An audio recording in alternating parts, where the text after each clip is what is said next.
जय माता दी दोस्तों, महाशिवरात्रि के पर्व को भगवान शिव और माता पार्वती के विवाह उत्सव के रूप में मनाया जाता है। इस तिथि को भगवान शिव की कृपा प्राप्ति के लिए एक उत्तम तिथि माना गया है।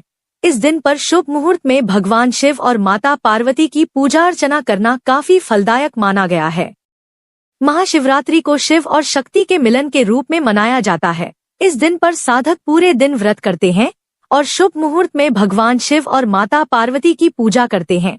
यह व्रत स्त्री व पुरुष दोनों द्वारा रखा जाता है। ऐसी मान्यता है कि इस व्रत को पूरी श्रद्धा के साथ करने वाले साधक की सभी मनोकामनाएं पूरी होती हैं और उसे सुख समृद्धि का आशीर्वाद मिलता है। इसी के साथ यह भी मान्यता है इस व्रत को करने से साधक को मनचाहे जीवन साथी की प्राप्ति हो सकती है। शिवरात्रि के एक दिन पहले यानी त्रयोदशी तिथि पर कुछ भक्त केवल एक समय ही भोजन ग्रहण करते हैं। महाशिवरात्रि के दिन सुबह जल्दी उठकर स्नान ध्यान के बाद व्रत का संकल्प लिया जाता है। शिवरात्रि के दिन भक्त संध्याकाल में पुनः स्नान आदि के बाद शुभ मुहूर्त में शिव भगवान की आराधना करते हैं। अगले दिन महाशिवरात्रि के व्रत का पारण किया जाता है। ऐसा करने से साधक को व्रत का पूर्ण फल प्राप्त होता है। चलिए जानते हैं कि साल 2026 में महाशिवरात्रि का व्रत कब रखा जाएगा। पूजा का शुभ मुहूर्त क्या है, व्रत खोलने का शुभ समय क्या रहेगा।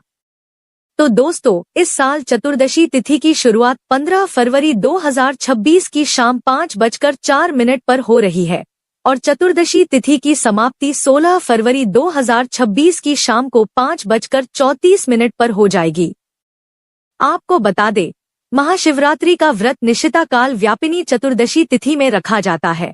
इसलिए इस साल महाशिवरात्रि का व्रत 15 फरवरी 2026 दिन रविवार को रखा जाएगा।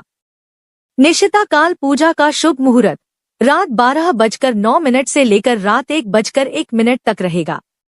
इस शुभ मुहूर्त की कुल अवधि 51 मिनट की रहेगी और महाशिवरात्रि के व्रत पारण का समय 16 फरवरी को सुबह 6:59 से लेकर दोपहर 3:24 तक रहेगा। चलिए जानते हैं महाशिवरात्रि की पूजा विधि क्या है। दोस्तों, महाशिवरात्रि वाले दिन व्रती को सुबह जल्दी उठकर स्नान आदि करने के बाद साफ सुथरे कपड़े पहनकर व्रत का संकल्प लेना चाहिए।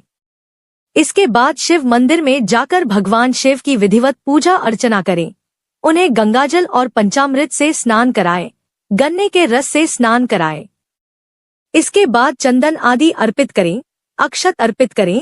भगवान भोलेनाथ को बेलपत्र, भांग, धतूरा, कमल गट्टा, फल, मिठाई, मीठा पान, इत्र, फूल, माला आदि अर्पित करें।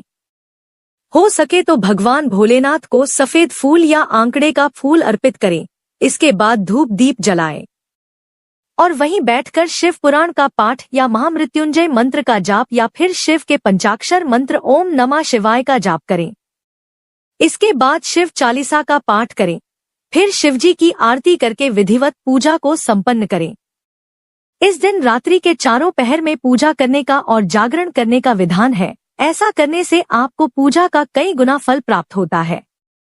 तो दोस्तों, यह जानकारी आपको अच्छी लगी तो कमेंट में जय माता दी जरूर लिखें और अगर आपका कोई सवाल है तो उसे कमेंट बॉक्स में अवश्य पूछ लें और इस वीडियो को लाइक करें, शेयर करें और साथ ही साथ चैनल को सब्सक्राइब करें। धन्यवाद।